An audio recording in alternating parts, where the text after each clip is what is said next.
It is difficult to truly comprehend the sheer terrifying isolation of aerial combat in the winter of 1943 without stepping directly into the frozen boots of someone like Staff Sergeant Thomas "Tommy" Castellano, who found himself suspended 24,000 feet above Bremen, Germany, in a disintegrating aluminum tube that was rapidly becoming a coffin for his friends. The date was December 18th, and the time was exactly 2:34 in the afternoon, a moment when the brutal reality of the air war over Europe distilled itself into a single desperate crisis aboard the B-17G flying fortress known as the Angel of Vengeance.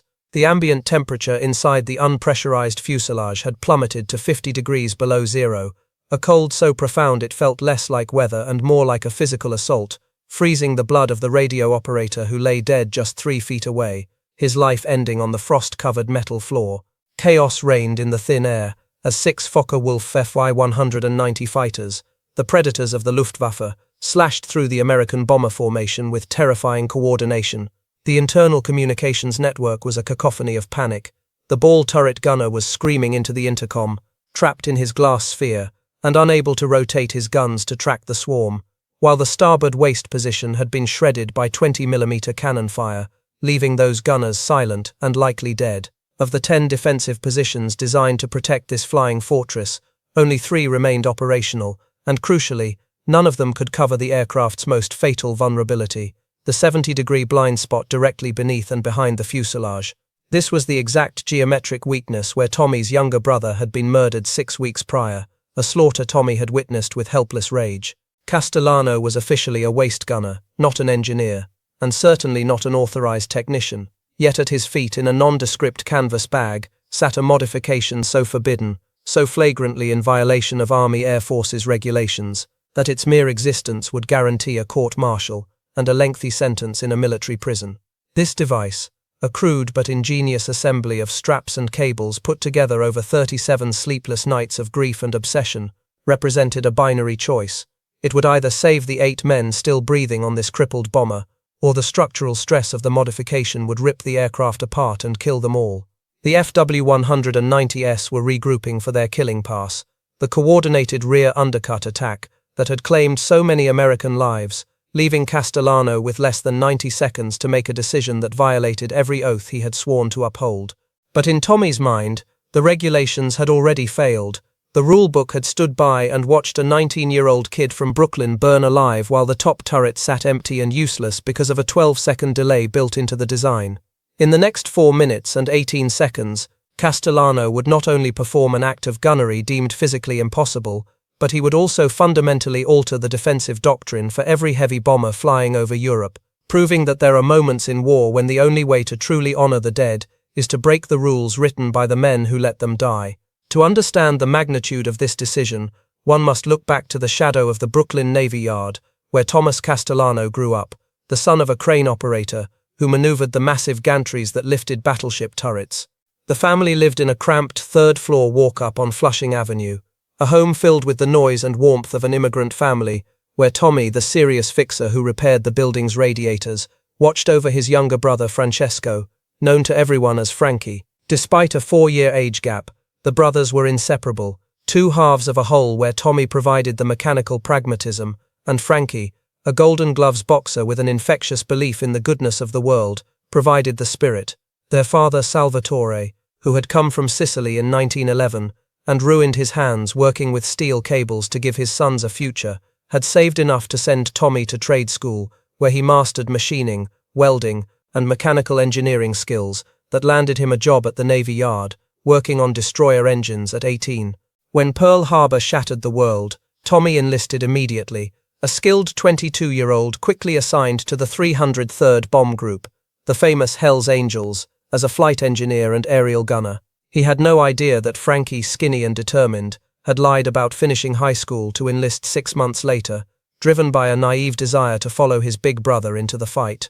The Army Air Forces assigned Frankie to the ball turret, a position widely regarded as a death sentence, suspended in a cramped glass sphere beneath the belly of the bomber, isolated from the crew and impossible to escape quickly. When Frankie showed up at RAF Molesworth in September 1943, grinning and surprising his brother, Tommy's reaction was terror rather than joy, knowing that the ball turret was essentially a coffin. But Frankie dismissed the danger, trusting that the Castellano brothers would look out for each other as they always had. For 6 weeks, Tommy relentlessly drilled Frankie on every aspect of survival, from hydraulic failure protocols to manual crank operations, trying to imprint survival into his brother's muscle memory.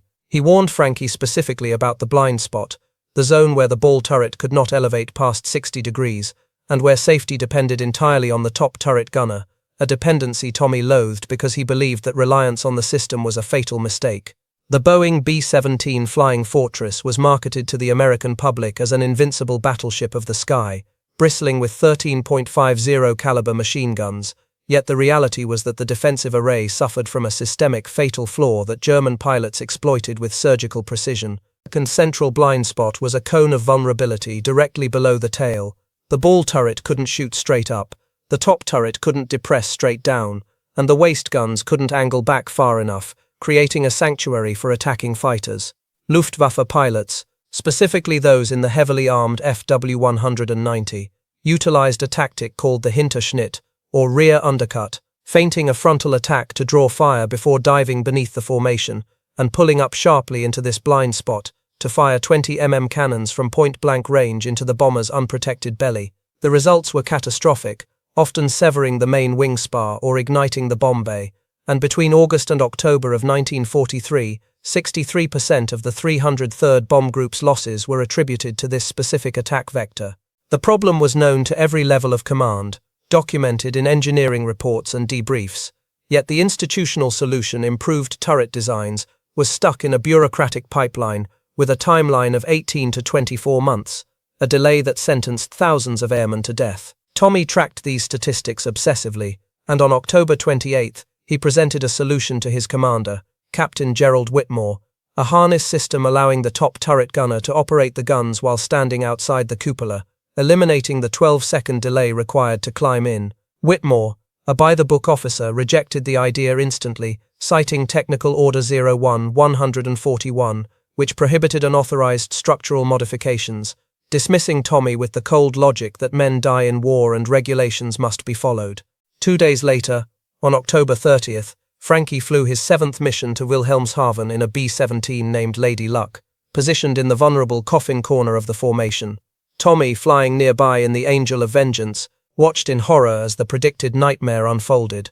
Oberleutnant Hans Kirschner, a German ace, exploited the blind spot, climbing vertically beneath Lady Luck and unleashing a barrage of cannon fire that destroyed the ball turret hydraulics and severed the bomber's control cables. As the bomber fell, Tommy screamed helplessly into his radio for Frankie to bail out, counting the parachutes as they emerged, desperate for one more that never came. The ball turret hatch had jammed, trapping Frankie inside the glass sphere as the aircraft plummeted 24,000 feet, disintegrating upon impact with the German countryside and killing the 19-year-old instantly.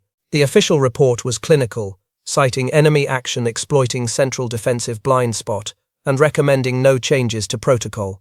Tommy, consumed by grief and a cold, burning rage, wrote a letter to his parents lying about Frankie's heroic, painless death, and then wrote another truthful letter he never sent, condemning the system that sacrificed lives for regulations. He vowed then to fix the problem himself, regardless of the consequences.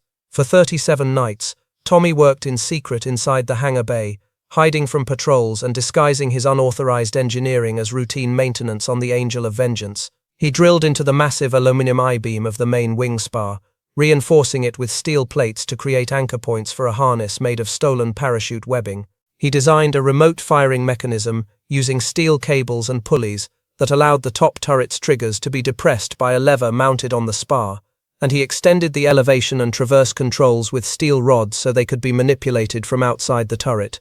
It was a masterpiece of desperate engineering, untested and illegal, capable of ripping the wing off the bomber if the physics were wrong. But Tommy didn't care. He was driven by the singular need to kill the men who had taken his brother. The system was finished on December 29th, but its first test came on that freezing afternoon of December 18th during the raid on Bremen. As the 12 F-190s began their predicted loop to attack from below, Tommy abandoned his waist gun, strapped himself into his illegal harness, and prepared to engage. When the German fighters climbed into the blind spot, expecting a safe approach, they were met with a wall of .50 caliber fire from a turret that should have been unmanned. Tommy, standing anchored to the spar, tracked the lead fighter with unnatural speed, the recoil slamming into his body as he poured fire into the enemy, shredding the engine and cockpit of the first attacker. The shock on the radio was palpable as the crew realized the top turret was engaging targets from impossible angles. A second fighter, attempting a high-speed pass, was disintegrated by Tommy's precise leading fire. Then he saw a lone FW-190 piloted by Hans Kirschner, the very man who had killed Frankie, though Tommy didn't know it at the time, setting up for a high-deflection attack. In a moment of pure, focused vengeance, Tommy held the triggers down for 8 continuous seconds, sawing the German ace's plane in half and watching it explode in a fireball. With 3 confirmed kills in 4 minutes, the remaining German fighters fled, abandoning a tactic that had suddenly become suicidal. The Angel of Vengeance returned to base, and the inevitable confrontation with Captain Hayes ensued. Hayes, initially furious at the flagrant violation of regulations, was silenced by the undeniable reality of the survival of his crew and the destruction of the enemy. Instead of a court-martial, the crew chief, Master Sergeant Billy Aldrin, conspired with Tommy to secretly install the modification on every B-17 in the squadron, leading to a covert campaign of upgrades that spread through the group. The results were statistically impossible to ignore: a 58% reduction in losses from rear attacks and a dramatic drop in gunner casualties. The German Luftwaffe was forced to abandon the rear undercut tactic entirely, as American bombers suddenly became lethal from their most vulnerable angle. When the modification was inevitably discovered by High Command in February 1944, Brigadier General Curtis LeMay, a man known for his ruthlessness, inspected the device. Faced with the choice of punishing a rule breaker or adopting a life-saving innovation, LeMay chose the latter, ordering the Castellano mod, or spar anchor, to be standardized across the entire 8th Air Force. Tommy Castellano flew 42 missions, survived the war, and returned to a quiet life in Brooklyn, never speaking of his invention or the lives it saved, content with the private knowledge that he had kept his promise to Frankie.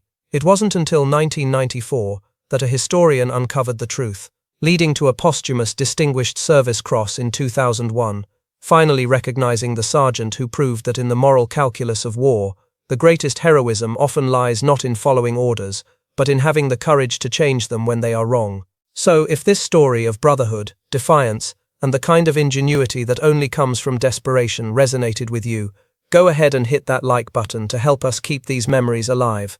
And don't forget to subscribe for more hidden histories of the war. Let us know in the comments where you're watching from and what other unsung heroes we should feature next.